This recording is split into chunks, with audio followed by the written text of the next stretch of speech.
El Puerto de Veracruz hervía bajo el sol implacable de agosto de 1692. Las gaviotas chilaban sobre los mástiles de los galeones, mientras los marineros descargaban barriles de vino español y sacos de especias orientales. Entre el bullicio de comerciantes y esclavos, el aerolía salidar, sudor y dinero. Nadie prestó atención inicial al bergantín portugués que ancló esa mañana junto al muelle principal. Era una embarcación más entre docenas, trayendo su carga humana desde las costas de África, pero lo que desembarcó ese día cambiaría el destino de Veracruz para siempre. Don Francisco de Sotomayor y Valenzuela, gobernador interino de la provincia, observaba desde el balcón de la casa de contratación. Era un hombre de 50 años, rostro catido por el Caribe y manos manchadas por 30 años de comercio esclavista. Había visto miles de africanos pasar por ese puerto, pero algo en el grupo que descendía del bergantín le llamó la atención.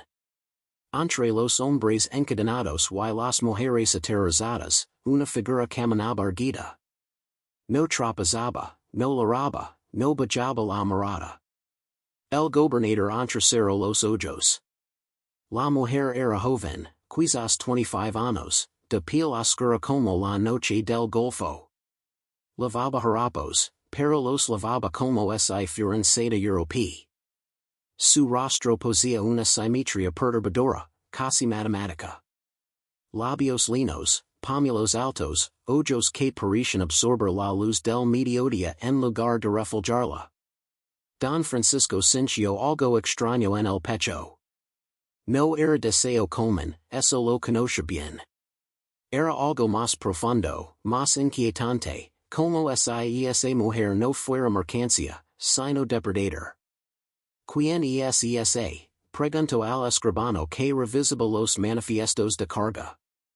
El funcionario, un español menudo llamado Tomás de Aguirre, revisó sus papeles con dedos temblorosos por el calor. Según el capitán portugués, no tiene nombre registrado, excelencia. Dice que la capturaron en alguna aldea del interior de Guinea.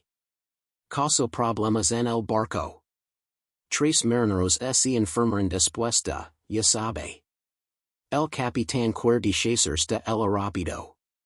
Francisco sintió que sus dedos apretaban la barandilla de madera. ¿Qué clase de problemas? Tomás bajó la voz como si las palabras comeran. Dicen que enloqueció los hombres, señor. Uno se lanzó al mar, otro intentó matarlo y terminó con su propio cuchillo en el vientre. El capitán la encadenó en la bodega durante 2 semanas, pero los gritos, los marineros dicen que no venían de ella, sino de los hombres que sonaban con ella. El gobernador soltó una carcajada seca. Superstitions de marineros borrachos. Trimela esta tarde, quiero verla de cerca. Lo que Don Francisco no sabía era que acababa de firmar su sentencia de muerte y la de muchos otros, porque esa mujer no era bruja, como los rumores sugerirían después. Era algo mucho más peligroso. Era inteligente, paciente y estaba consumida por un odio tan puro que podía convertir el deseo de los hombres en su propia destrucción. Y Veracruz, con su codicia, su hipocresía religiosa y su brutalidad normalizada, sería el escenario perfecto para su venganza. Estas historias ocurrían en muchos puertos del Imperio Español. Dinos, ¿desde qué ciudad nos estás escuchando? Esa tarde, cuando la llevaron a la casa del gobernador, ella no habló, solo observó. Observó las alfombras persas, los crucifijos de plata, los retratos de reyes españoles. Observó como Don Francisco la miraba, como sus ojos recorrían su cuerpo con la certeza de quien considera que todo puede comprarse. ¿Hablas español?, preguntó él, circulando a su alrededor como un comprador evaluando ganado. Ella asintió levemente. Su voz, cuando finalmente salió, era grave y clara, sin rastro de sumisión. Sufficient para entender. Francisco sonrió, pero era una sonrisa incómoda. Entonces entiendes que ahora me perteneces, que tu vida, tu cuerpo, tu futuro están en mis manos. Ella lo miró directo a los ojos y por un instante fugaz, el gobernador sintió algo parecido al miedo. Entiendo muchas cosas, señor. Entiendo que los hombres como usted creen que el poder es permanente. Entiendo que se sienten invencibles detrás de sus títulos y sus leyes. Y entiendo, su voz descendió a un susurro que alaba la sangre, que los más poderosos can más duro cuando can. Don Francisco debió expulsarla en ese momento. Debió venderla a las haciendas del interior, lejos de su vista, pero la fascinación ya había acado raíces. Ordinó que la instalaran en una habitación pequeña detrás de las cocinas. Le dieron ropa limpia, comida decente, un cater con sabanas. Los otros esclavos de la casa la miraban con recelo. Sabían que cuando el amo se obsesionaba con una esclava joven, las cosas nunca terminaban bien.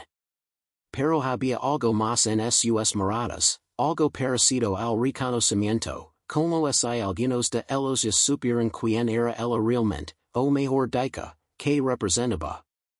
El padre Ignacio de Salcedo, confesor del gobernador, visitó la casa 3 días después de la llegada de la esclava. Era un jesuita de 40 años, educado en Salamanca, con reputación de santo y alfado para los problemas. Don Francisco, dijo mientras tomaban vino en el despacho, los rumores ya circulan por el puerto. El gobernador agitó la mano con desdén. Rumores siempre circulan, padre. Y es un puerto. La mitad de las historias son invenciones de borrachos. El sacerdote no sonrió. No me refiero a rumores comunes. Hablo de las cartas que legaron del convento de Santa Clara. Las mañas están inquietas. Dicen que esa mujer trae malos presagios, que debería ser exorcizada o enviada lejos de Veracruz. Francisco se puso de pie irritado. Y desde cuando las mañas dictan como administro mi casa. Es una esclava, padre, una propiedad, nada más. Pero el padre Salcedo había visto demasiadas almas care para ignorar las señales. Precisamente por eso vine, hijo. Cuando un hombre poderoso empieza a defender a una posición con la vehemencia que usted muestra, no es dueño de ella. Ella es dueña de usted. Las palabras quedaron suspendidas en el aire como humo de incienso. Don Francisco quiso responder, pero no encontró argumentos. Porque en el fondo de su mente, donde la verdad vive escondida de la vanidad, sabía que el sacerdote tenía razón. No podía dejar de pensar en ella, en sus ojos, en su voz, en la forma en que lo miraba. No con miedo en esa misión, sino con algo parecido a la compasión, como si ella supiera algo sobre su futuro que él aún ignoraba. Esa noche, Don Francisco sonó con agua, con olas negras que lo arrastraban hacia el fondo del océano, mientras una voz femenina cantaba en una lengua que no reconocía. Despertó empapado en sudor, con el corazón golpeando su pecho como un tambor de guerra. Se levantó, camino hacia la ventana. Abajo en el patio trasero, bajo la luz de la luna llena, la vio. Estaba de pie, inmóvil, mirando hacia el mar. No hacía nada extraordinario, no bailaba, no rezaba, no conjuraba nada. Simplemente estaba ahí como un punto de quietud en un mundo que giraba demasiado rápido. Y sin embargo, en esa quietud había algo aterrador, porque Don Francisco comprendió con la claridad brutal de quien vi su propia tumba, que esa mujer no era víctima. Nunca lo había sido. Lo que acabas de ver es solo el comienzo de una historia que la Inquisición intentó borrar para siempre. Si quieres descubrir por qué 3 gobernadores murieron después de conocerla y qué verdad oscura ocultaba el Santo Oficio, suscribid al canal y activa la campanita, porque los secretos de Veracruz solo se revelan a quienes se atreven a seguir escuchando. Al día siguiente, Don Francisco de Sotomayor y Valenzuela no se presentó en la casa de contratación. Por primera vez en 30 años ignoró sus obligations, y cuando su esposa, Dona Mariana, preguntó por qué, él no pudo responder porque la respuesta verdadera lo habría destruido. Ya no era el gobernador de Veracruz. Era el prisionero de una mujer sin nombre que acababa de llegar encadenada. Y lo peor aún estaba por venir. Las semanas siguientes transformaron la casa del gobernador en un escenario de tensión silenciosa. Dona Mariana de Guzmán, esposa de Don Francisco durante 25 años, no era mujer ingenua. Había sobrevivido a 3 epidemias de fiebre amarilla, 2 intentos de asesinato político y la infidelidad constante de su marido con esclavas y mulatas. Pero esto era diferente. Su esposo no buscaba la mujer africana en la oscuridad de las noches como hacía con las otras. No la violentaba en algún rincón olvidado de la casa. Simplemente se sentaba en el despacho mirando por la ventana hacia el patio donde ella trabajaba, con la expresión de un hombre hipnotizado. Dona Mariana convocó al ama de llaves, una mulata vieja llamada Catalina, que había servido a la familia durante décadas. Quiero que esa mujer desaparezca, dijo con la frialdad de quien ordena lavar la ropa. Vendela al ingenio de Don Miguel o a las minas de Tosca. Me da igual, pero sácala de mi casa antes del domingo. Catalina bajo los ojos incomoda. Ya intento sugerirlo, señora. El patrón no quiere hablar de eso. Dice que ella es útil en las cocinas. Mariana soltó una risa amarga. Útil. Mi esposo no sabe dónde están las cocinas. Lo que es útil es mantenerla cerca para poder mirarla. Dios mío, Catalina, he visto a ese hombre comprar y vender cientos de esclavos sin parpadear y ahora se niega de deshacerse de una. La vieja ama de llaves se acercó bajando la voz. Hay rumores, señora, entre los esclavos. Dicen que ella no es como las otras, que antes de ser capturada era alguien importante en su tierra. Una especie de consejera o senadora, no sé exactamente, pero dicen que sabe cosas, que puede ver dentro de las personas. Mariana sintió un escalofrío recorrer su espalda. ¿Me estás diciendo que es bruja? Catalina negó rápidamente. No, señora, no es eso. Es que sabe cómo son los hombres, conoce sus debilidades. Y una vez que te mira de verdad, es como si viera todas tus vergüenzas. La gobernadora apretó los labios. Entonces le enseñar lo que sucede cuando una esclava olvida su lugar. Esa tarde ordenó que azotaran a la mujer africana en el patio. 10 latigazos por holgazanería, aunque todos sabían que era mentira. Don Francisco estaba en el puerto cuando ocurrió. Cuando regresó y se enteró, su rostro enrojeció de furia. Como te atreves, gritó a su esposa delante de los sirvientes. Es mi propiedad.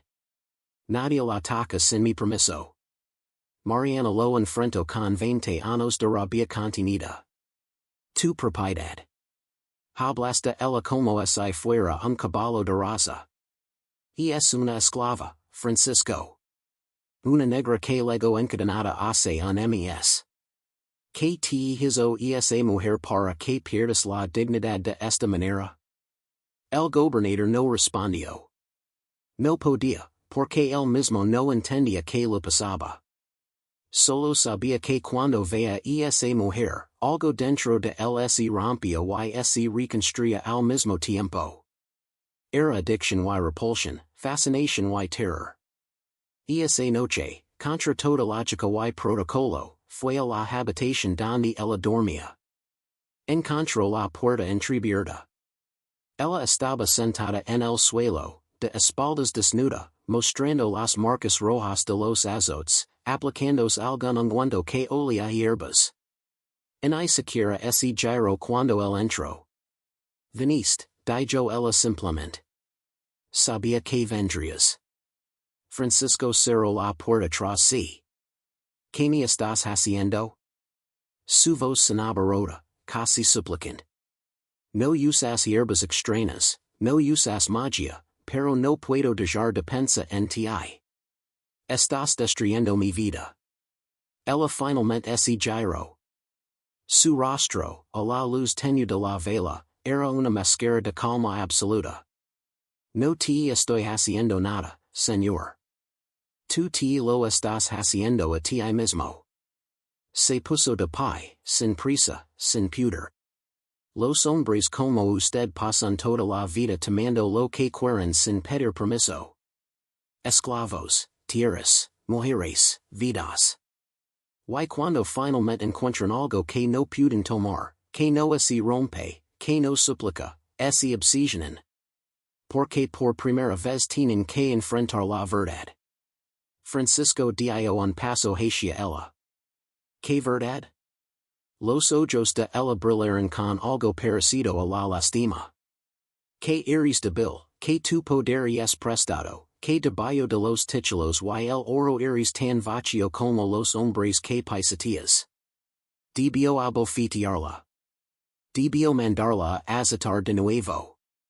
Pero en lugar de eso, Don Francisco de Sotomayor y Valenzuela, gobernador de Veracruz, cayó de rodillas y loro como no lo hacía desde niño. Y ella, la esclava sin nombre, simplemente observó. No con alegría ni con desprecio, con la paciencia de quien ejecuta un plan trazado mucho antes de llegar a ese puerto maldito. Porque esa mujer no había sido capturada por casualidad, no había llegado a Veracruz por accident. Cada paso, cada palabra, cada mirada era parte de una venganza que levaba gestiones desde el otro lado del Atlántico. Y Don Francisco acababa de convertirse en la primera paisa de un dominio que derribaría a los hombres más poderosos de la Nueva España. A la mañana siguiente, el gobernador redactó un documento inédito, la Carta de Libertad de la Esclava. Le puso un nombre español porque legalmente lo necesitaba para existir. La llamó Lucía de Veracruz. Le otorgó una pequeña casa en el barrio de pescadores, una renta mensual y, lo más escandaloso, le prohibió a su esposa y a cualquier autoridad civil tocarla bajo pena de multa. El documento se filtró de inmediato. Veracruz estalló en rumores. En las tabernas, los marineros especulaban sobre que artes oscuras usaba la negra para controlar al gobernador. En las iglesias, los sacerdotes sermoneaban sobre la lujuria como puerta del demonio. Y en las mansions de los comerciantes españoles, los hombres poderosos sentían curiosidad. Que tenía esa mujer que había domado a Francisco de Sotomayor, uno de los hombres más crueles del Caribe? Don Rodrigo de Azcaret, comerciante de esclavos y socio del gobernador, decidió averiguarlo personalmente. Era un hombre de 60 años, viudo 3 veces, con fama de impío y brutal. Visitó la casa de Lucía sin anunciarse, con 2 guardias armados. Ella lo recibió sin sorpresa, como si lo hubiera estado esperando. Don Rodrigo, dijo con una leve inclinación de cabeza. He oído hablar mucho de usted. El anciano sonrió mostrando dientes manchados de tabaco. Yo de ti, negra. Dicen que tienes al gobernador comiendo de tu mano. Vine a ver si esos rumores son ciertos o si simplemente eres una hábil puta. Lucía no se inmutó ante el insulto. ¿Qué cree usted que soy, señor? Rodrigo se acercó invadiendo su espacio.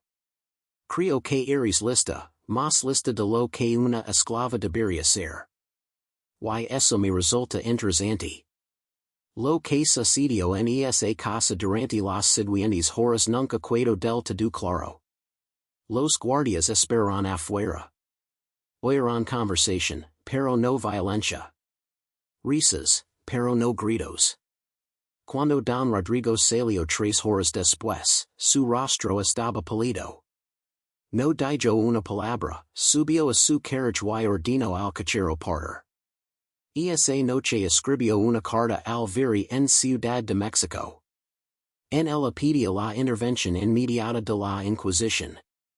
Hay una mujer en Veracruz, escribió con letra temblorosa, que representa un peligro mayor que cualquier parada o giraje. No sé qué es, pero 6 algo en sus ojos que no debería existir en este mundo. Salió la carta y la envió con mensajero urgent. 2 días después, don Rodrigo de Azcaret fue encontrado muerto en su cama. Su rostro mostraba una expresión de terror absoluto. Los médicos dictaminaron ataque al corazón, pero los sirvientes susurraban otra cosa, que había pasado la noche gritando un nombre que nadie entendía, en una lengua que ningún español conocía. Y en su pequeña casa del barrio de pescadores, Lucía de Veracruz sonrió por primera vez desde que llegó a México, porque el segundo hombre acababa de caer. Y quedaban muchos más. El padre Ignacio de Salcedo, confesor del gobernador, supo que el tiempo se agotaba. Pero lo que no sabía es que él sería el siguiente. El padre Ignacio de Salcedo no dormía. Las ojeras bajo sus ojos parecían manchas de tinta y sus manos temblaban durante la misa matutina. Los feligreses comenzaban a notarlo. Algunos murmuraban que el buen padre estaba enfermo, otros, más suspicaces, creían que algo lo atormentaba.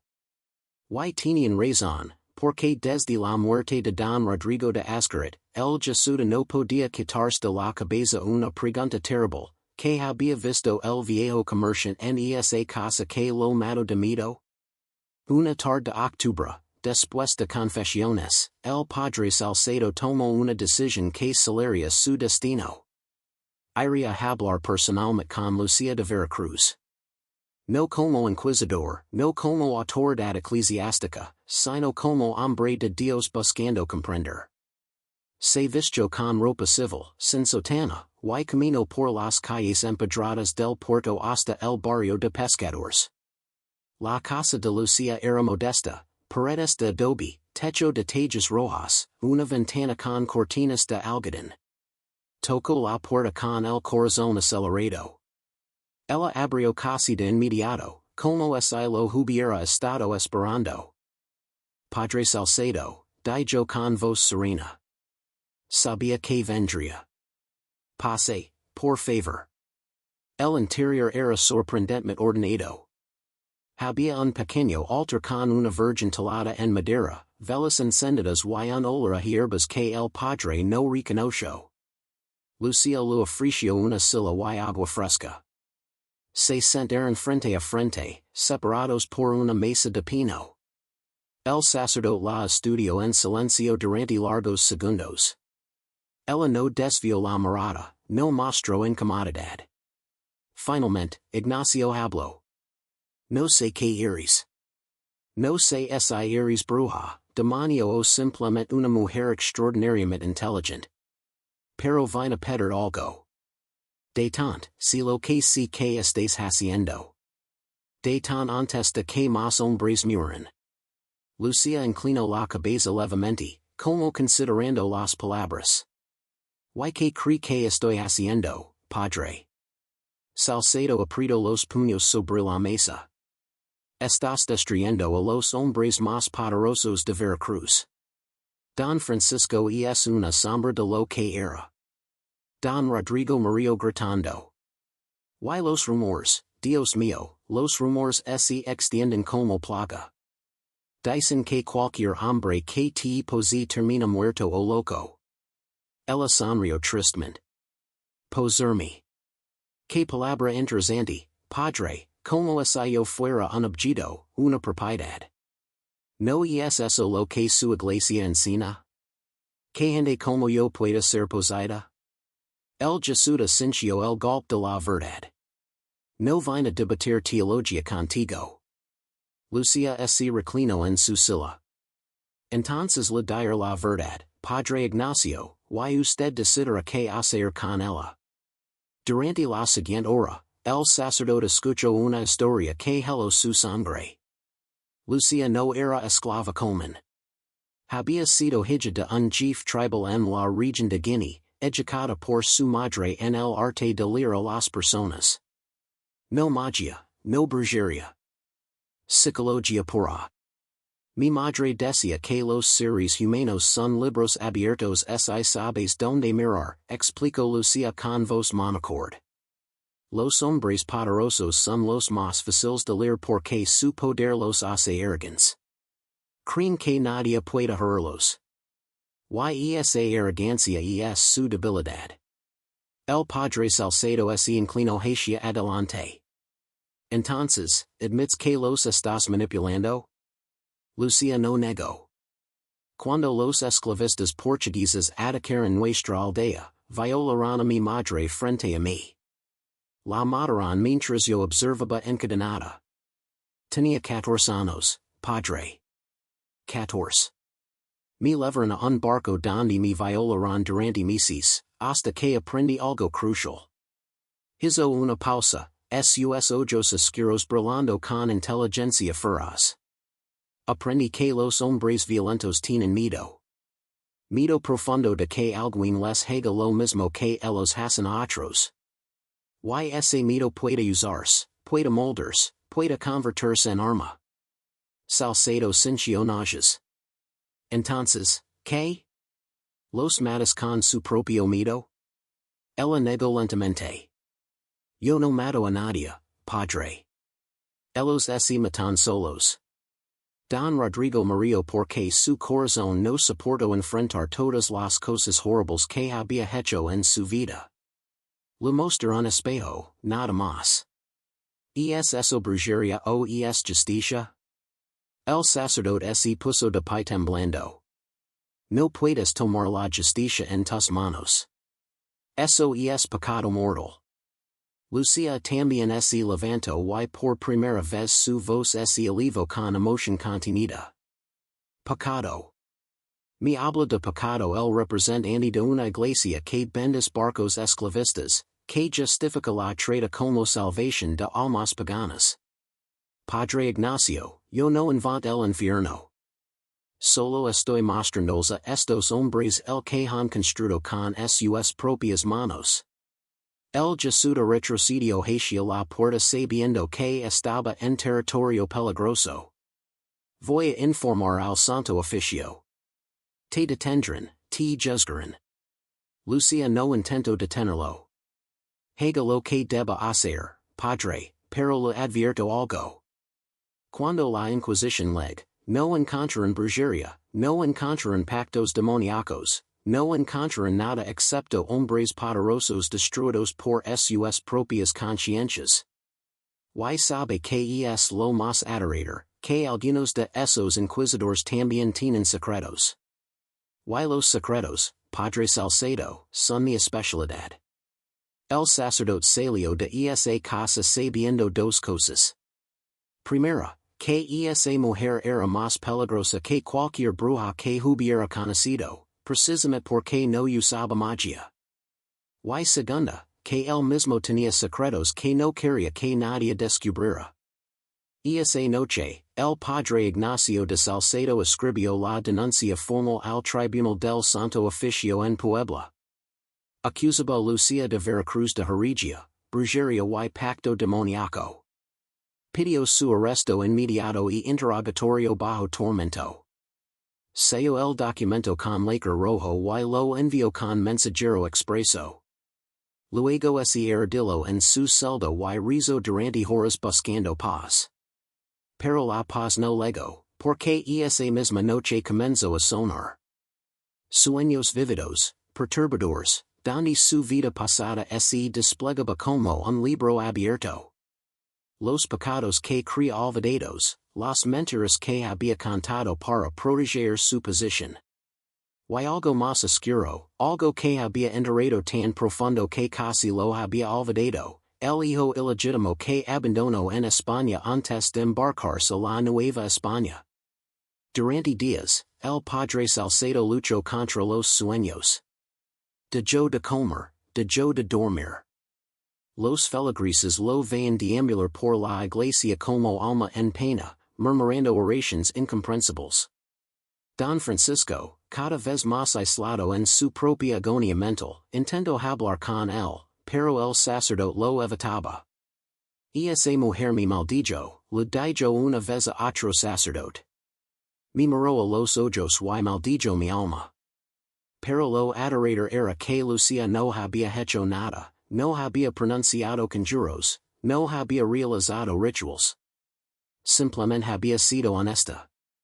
Y esa honestidad, ese espejo cruel de la realidad, era más destructivo que cualquier magia negra. 2 semanas después de enviar la denuncia al Santo Oficio, el padre Ignacio de Salcedo fue encontrado en el campanario de la iglesia. Se había lanzado desde la torre. Su cuerpo se estrelló contra las piedras del atrio justo cuando comenzaba la misa de alba. Los gritos de las beatas resonaron por todo Veracruz.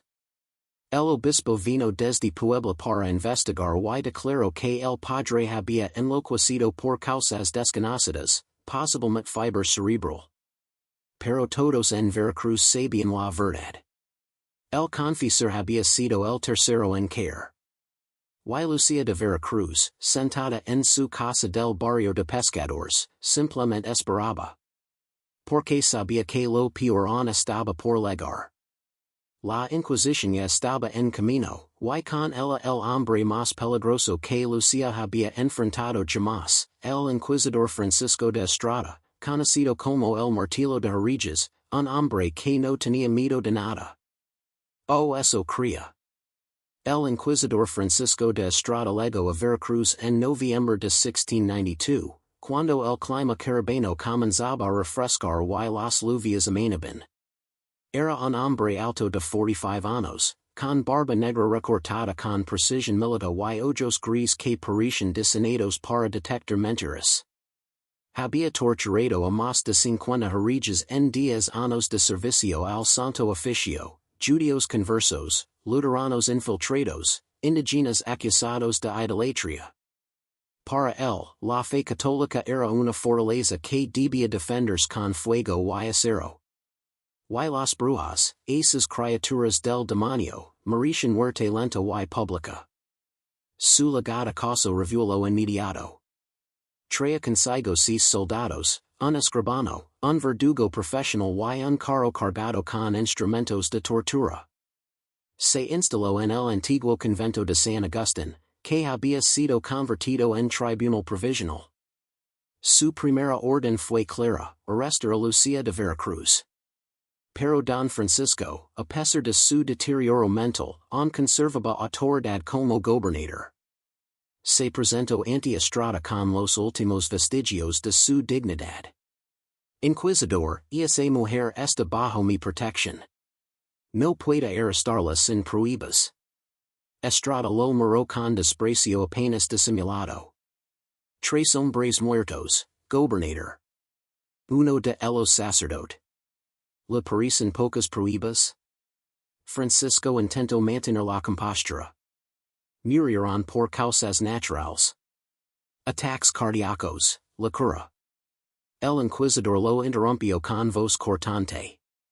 Los hombres no enloquecen sin razón, Don Francisco. Y usted mismo es prueba de que esa mujer ejerce influencia antinatural. Maurice, ha perdido 20 libras, no cumple sus funciones, sus ojos parecen los de un adicto al opio. Y me dice que todo es natural. El gobernador no tenía respuesta. Estrada se acercó bajando la voz para que solo él escuchara. Vine aquí para quemar una bruja, Don Francisco, y la quemaré. Puede ayudarme, puede arder junto a ella. Usted decide.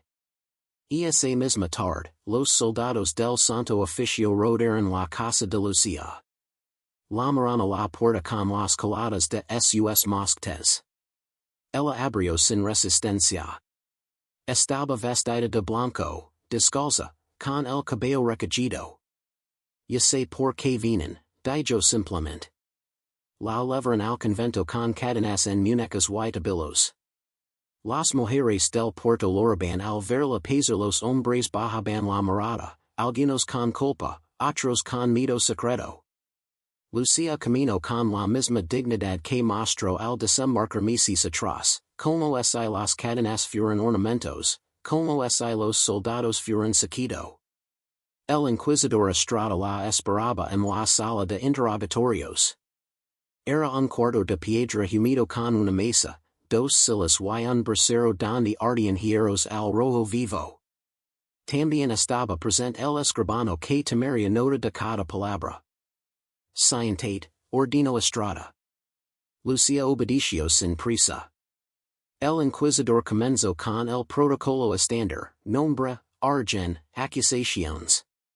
Ella respondió con voz clara, sin titubear.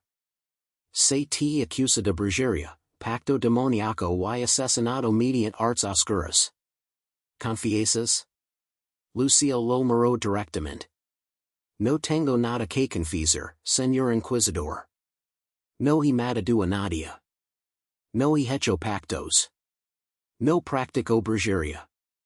Estrada golpeó la mesa con el puño. Mientes. Tres hombres respetables han muerto desde tu llegada. Todos después de tener contacto contigo.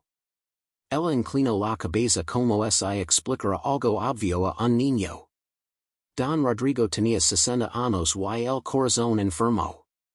Cualquier médico le habría advertido que debía moderar sus excesos. El padre Salcedo sufría de melancolía desde antes de conocerme. Los sacerdotes del puerto lo confirmaron. Y en cuanto a Don Francisco, está vivo. Enfermo de culpa y obsesión, pero vivo. ¿Dónde está el crimen en eso? El inquisidor sonrió fríamente. Eres lista. Muy lista, pero la Inquisición ha roto a mujeres más astutas que tú. Hizo una señal al verdugo, un hombre enorme con cara de pocos amigos. Desnúdala. Busquen marcas del demonio. Era el procedimiento estándar. Las brujas supuestamente tenían marcas insensibles al dolor, donde el diablo las había tocado. Los siguientes minutos fueron humilantes y brutales. La desnudaron por completo mientras el escribano tomaba notas clínicas. Pincharon su piel con agujas, buscando puntos insensibles. No encontraron nada. Lucía soportó todo sin gritar, sin llorar, sin suplicar. Y eso, más que cualquier evidencia, perturbó a Estrada.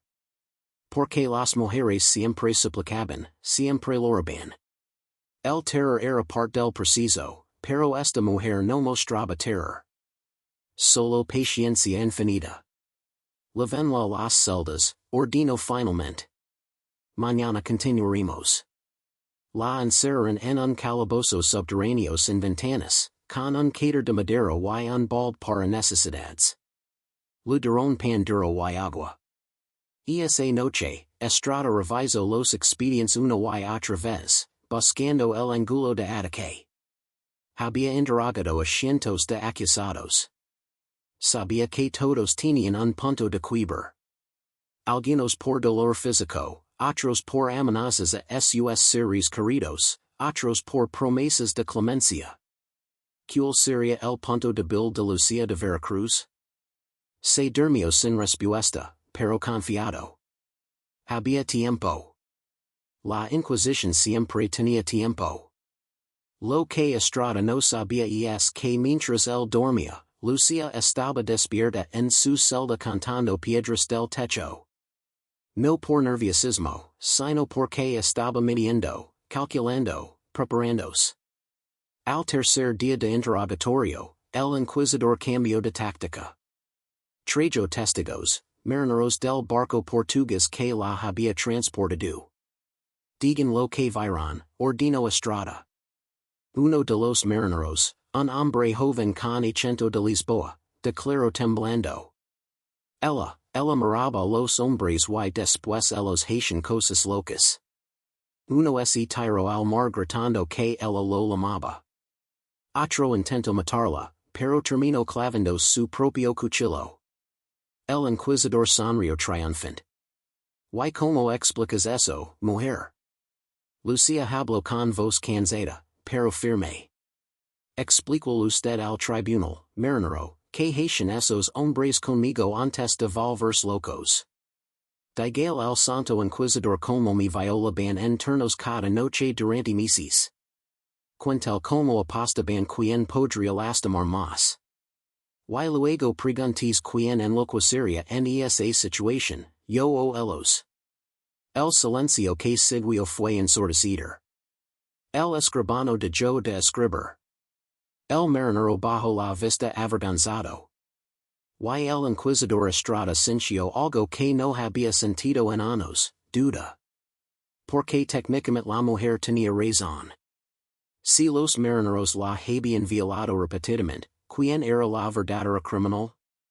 Pero admitir eso significaba cuestionar todo el sistema, significaba reconocer que quizás los verdaderos demonios no levaban cuernos en pactos escritos en sangre, sino uniformes, títulos y bendiciones eclesiásticas. Y esa verdad era demasiado peligrosa para ser pronunciada. Estrada despidió a los testigos.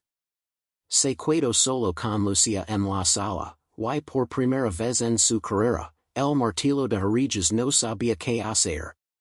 Te voy a quemar de todas formas, dijo finalmente, con la voz de quien necesita convencerse a sí mismo. Aunque no encuentre pruebas de brujería, porque eres peligrosa. Y las cosas peligrosas deben eliminarse. Lucia asintió lentamente. Esa es la primera verdad honesta que escucho en este lugar, inquisidor. Al menos tiene la decencia de admitir que esto no es sobre justicia. Es sobre miedo. Estrada se levantó furioso.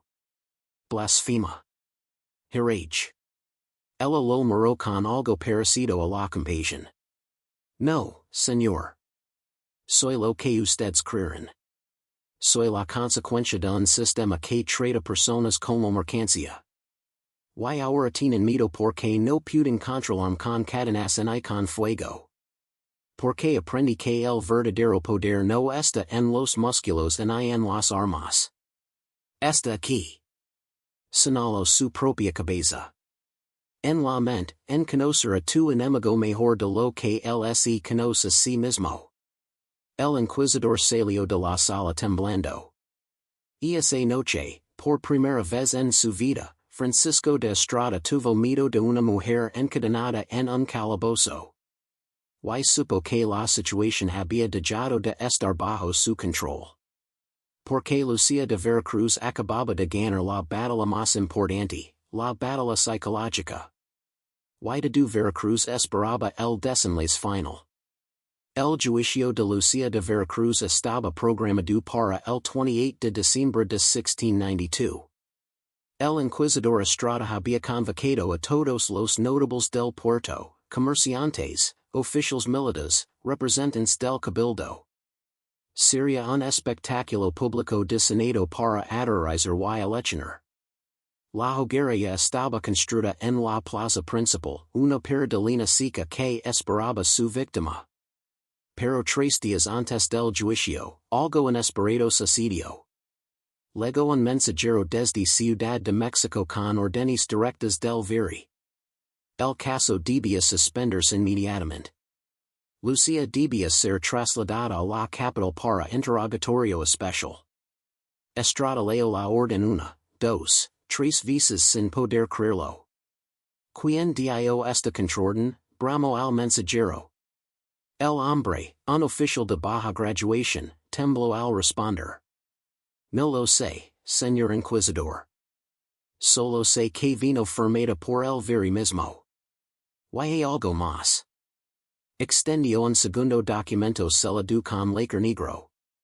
Estrada lo abrió y palideció. Era una lista. Una lista de nombres, hombres poderosos de Veracruz, y junto a cada nombre, fechas, cifras, delitos.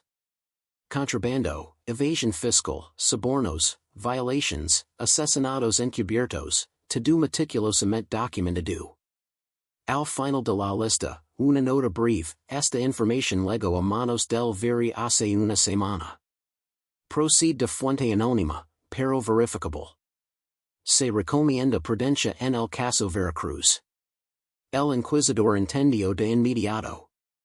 Alguien había recopilado evidencia devastadora contra la élite del puerto, y ese alguien tenía que ser Lucía. Pero, ¿cómo? ¿Cómo una esclava encadenada había conseguido información tan sensible?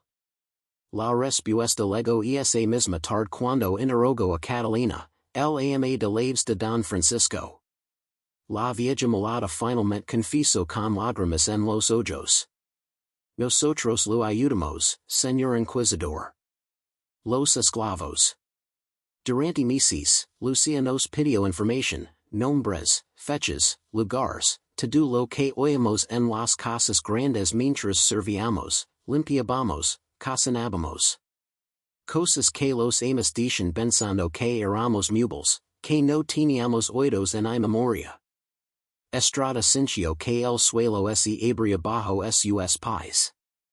¿Y por qué lo hicieron? ¿Por qué traicionaron a sus amas? Catalina lo miró con una mezcla de resentimiento y dignidad. ¿Por qué ella fue la primera persona que nos trató como humanos?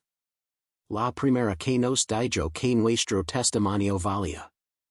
La primera que nos prometió que algún día esta ciudad recordaría que nosotros también estuvimos aquí y que vimos todo.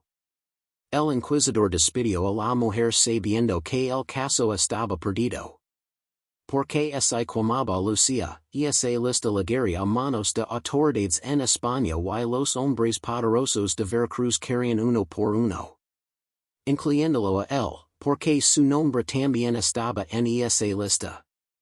Don Francisco de Sotomayor y Valenzuela visitó a Lucía en su celda la noche antes de su traslado a Ciudad de México. Estaba demacrado, envejecido 10 años en 6 meses. Vine a despedirme, dijo con voz rota, y a pedir perdón. Lucía, sentada en su cater, lo estudió en silencio. Perdón, ¿por qué, Don Francisco? ¿Por comprarme como ganado? ¿Por poserme? ¿O por ser parte de un sistema que convierte seres humanos en mercancía? El gobernador se era logrando sin control. ¿Por todo? Por cada vida que compra y vende, por cada latigo que ordena, por cada mujer que viol pensando que era mi derecho. Lucía, me mostraste quién soy realmente y no puedo vivir con eso. Ella no se movió para consolarlo. No vine aquí a salvarte, Francisco. Vine a ser un espejo. Si no te gusta tu reflejo, es porque construiste algo horrible. Y eso no es mi responsabilidad. El gobernador se levantó tambaleándose. ¿Qué va a pasarme? Lucía sonrió tristemente. Lo mismo que a todos los hombres como tú. Seguirás vivo, seguirás siendo gobernador, pero cada mañana al despertar recordarás esta conversación. Y sabrás que tu poder es mentira, que tu vida es mentira. Y vivirás con eso hasta el día de tu muerte. Francisco de Sotomayor salió de esa celda sabiendo que ella tenía razón. Renunció al cargo 3 semanas después, se recluyó en una hacienda del interior y murió 2 años más tarde, solo, sin hablar con nadie, mirando el mar. Pero antes de irse esa noche, Don Francisco dejó algo en las manos de Lucía, una lave. La lave de sus propias cadenas. No sé si esto sirve de algo, susurró. Pero si alguna vez hubo algo bueno en mí, que si este último acto. Lucía cerró los dedos alrededor del metal frío. No dijo gracias. Ambos sabían que una lave no compensaba años de atrocidades, pero era un símbolo. El símbolo de que incluso los monstruos podían tener un momento de humanidad antes de morir. El traslado de Lucía a Ciudad de México estaba programado para el amanecer del 30 de diciembre. El convoy consistía en 6 guardias armados, un carro reforzado y el escribano que documentaría cada detalle del viaje. El inquisidor Estrada había dado órdenes estrictas, ningún contacto con la prisionera, paradas mínimas, llegada a la capital en menos de una semana. Pero lo que Estrada no sabía es que durante los meses de cautiverio de Lucía, algo había estado creciendo en Veracruz. Algo silencioso y peligroso, una red. Catalina no había sido la única que ayudó a Lucía. Había otros esclavos domésticos que pasaban información, marineros negros y mulatos que trabajaban en el puerto, trabajadores libres afrodescendientes que vivían en los margines de la sociedad colonial. Y todos ellos habían llegado a la misma conclusión, si Lucía moría, morirían todas sus esperanzas de que el sistema pudiera ser desafiado. Ella se había convertido en símbolo. No porque fuera santa o mártir, sino porque había demostrado que la inteligencia podía vencer a la brutalidad. Y ese mensaje no podía morir. El convoy partió a las 6 de la mañana con la niebla aún flotando sobre el camino de tierra que salía de Veracruz hacia el interior. Nadie notó a los hombres que observaban desde los árboles. Nadie prestó atención a las mujeres que vendían tortillas en el camino, memorizando cada detalle del grupo. Y nadie sospechó que el convoy estaba siendo seguido desde el primer kilómetro. A 20 leguas de Veracruz, en un tramo del camino donde la selva se espesaba y el río corría paralelo a la ruta, sucedió. No fue una emboscada violenta. Fue algo más inteligente. Uno de los guardias, un mestizo llamado Antonio que había sido comprado por Lucía con información sobre la infidelidad de su capitán, fingió un colico severo. El convoy tuvo que detenerse. Mientras los otros guardias discutían que hacer y el escribano revisaba sus papeles en el carro, nadie vio las sombras que se movían entre los árboles. Cuando los hombres cayeron fue casi silencioso. Dardos envenenados con una sustancia que causaba sueño instantáneo, no muerte. Lucía había sido específica, nada de asesinatos innecesarios. No quiero convertirme en lo que ellos son, había dicho. En menos de 10 minutos el convoy estaba neutralizado. Los guardias dormían profundamente. El carro estaba abierto y Lucía de Veracruz, por primera vez en meses, respiraba air libre sin cadenas. Frente a ella había un grupo de aproximadamente 20 personas, hombres y mujeres de piel oscura, algunos con marcas de latigo en los brazos, otros con cicatrices de cadenas en los tobillos. Todos la miraban como si fuera algún tipo de líder. Pero Lucía sabía que no era líder de nadie. Era simplemente la primera en hacer visible lo que todos ellos sentían, rabia, inteligencia y ganas de sobrevivir. ¿Qué hacemos ahora?, preguntó una mujer joven, ex esclava de una hacienda azucarera. Lucía observó el río, el camino, la selva. Luego sonrió. No era una sonrisa de alegría, era la sonrisa de alguien que acaba de ganar una batalla imposible. Ahora desaparecimos. Nos separamos en grupos pequeños. Algunos van al sur, hacia Oaxaca. Otros al norte, hacia Tampico. Algunos regresan a Veracruz y siguen su vida como si nada. Pero todos recordemos una cosa, no estamos solos. Y lo que hicimos aquí puede hacerse en cualquier lugar. Les entrego copias de la lista de nombres, crímenes y evidencias que había recopilado. Guárdenla, úsenla cuando sea necesario. Es nuestro seguro de vida. Mientras el grupo se dispersaba, Lucía se quedó un momento junto al río. El agua corría turbia, arrastrando ramas y hojas. Un marinero viejo, Ex esclavo que había comprado su libertad años atrás, ese acercó. Vas a regresar a África, preguntó con curiosidad. Lucía negó lentamente. África no es mi hogar. Me quitaron ese hogar hace años, pero tampoco este es mi hogar. Mi hogar ahora es cualquier lugar donde pueda respirar sin cadenas y donde pueda enseñar a otros a hacer lo mismo. El viejo Oficio, comprendiendo. Los marineros van a contar tu historia, ¿sabes? La van a exagerar. Dirán que eres bruja, que hiciste pactos, que tienes poderes oscuros. Lucía sonrió con tristeza. Que lo digan. El miedo mantiene viva la leyenda. Y mientras tengan miedo, pensaron dos veces antes de tratar al próximo esclavo como trataron a tantos. Semanas después, el inquisidor Estrada recibió el informe oficial del convoy. Los guardias habían despertado horas más tarde con dolor de cabeza, pero alisos. El carro estaba vacío. No había rastros utilizables, en hay sangre, en hay huellas claras, en hay testigos. Era como esa Lucía de Veracruz si hubiera evaporado. Estrada escribió en su diario personal esa noche, he perseguido herejes durante 20 años. He quemado brujas, torturado conspiradores, destruido herejías. Pero nunca había conocido a alguien como ella. No era bruja.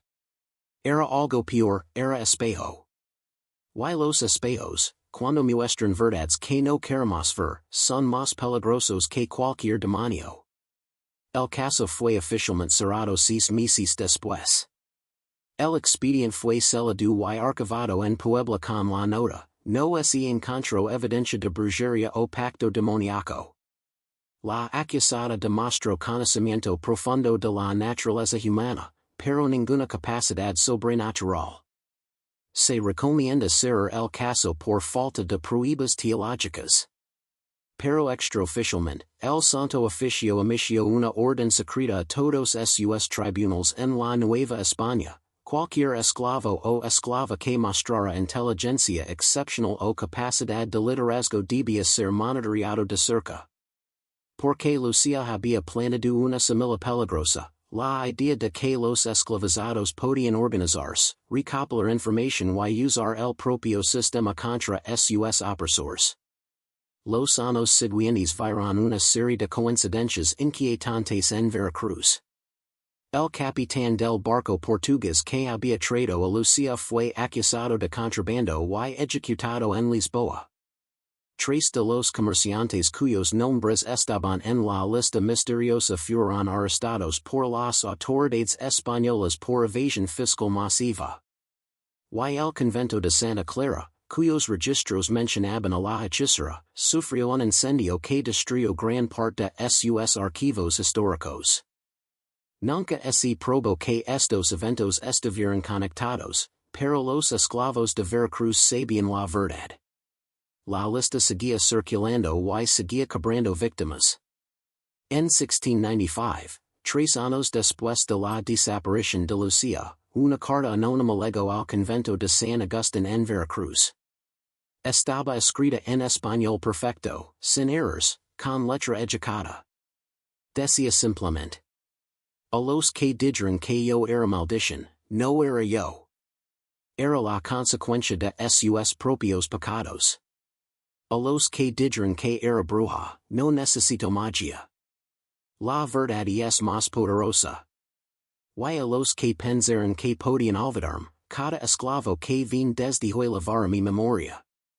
Porque enseñan algo que nunca podrán borrar. Enseñan que somos humanos y que los humanos, cuando son empujados demasiado lejos, encuentran formas de empujar de vuelta. La carta no estaba firmada, pero todos supieron quién la había escrito. Hoy, más de 3 siglos después, no hay monumentos a Lucía de Veracruz. No hay calles con su nombre. La historia oficial la borró como borró a miles de esclavos que vivieron y murieron sin dejar rastro.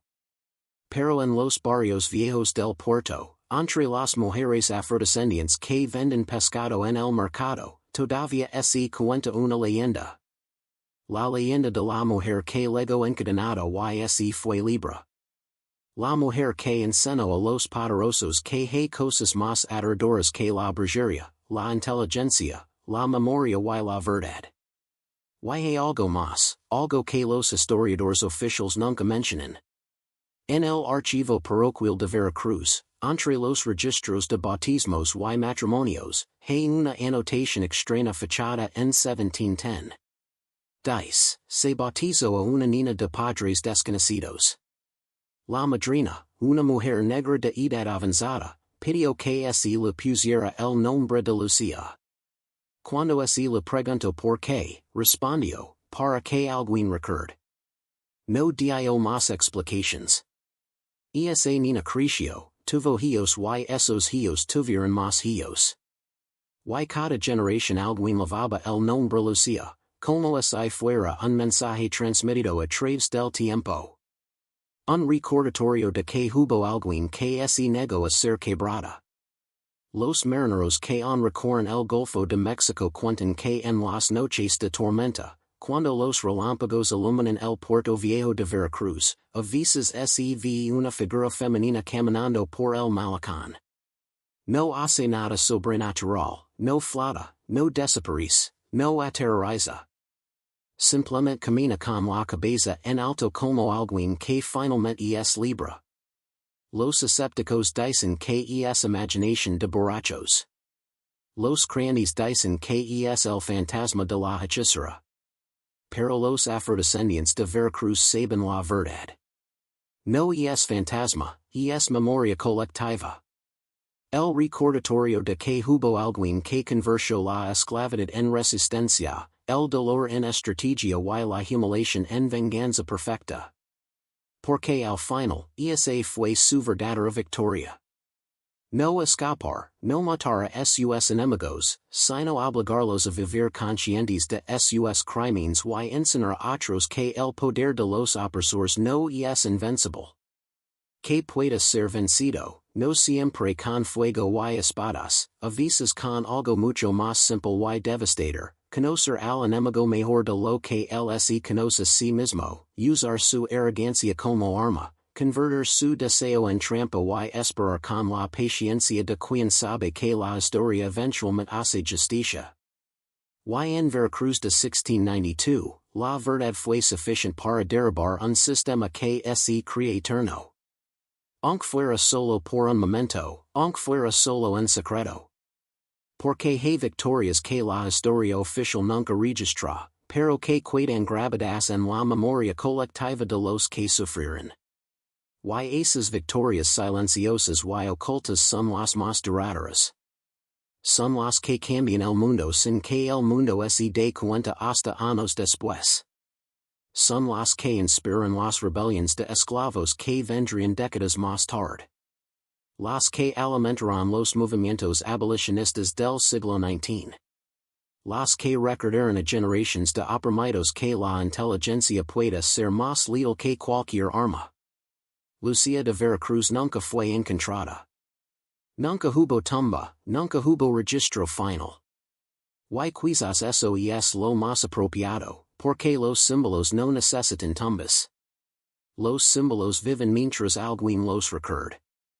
Y en las noches calurosas de Veracruz, cuando el viento trae olor a sal y a historia, todavía hay abuelas que cuentan a sus nietos la historia de la mujer sin nombre que derrotó al imperio sin disparar un solo tiro. La mujer que enseñó que la verdadera revolución no siempre es sangrienta. A veces es silenciosa, a veces es inteligente. Y siempre es inevitable cuando los oprimidos finalmente aprenden el secreto que Lucía descubrió hace 3 siglos, que los poderosos no temen la violencia. Temen la verdad.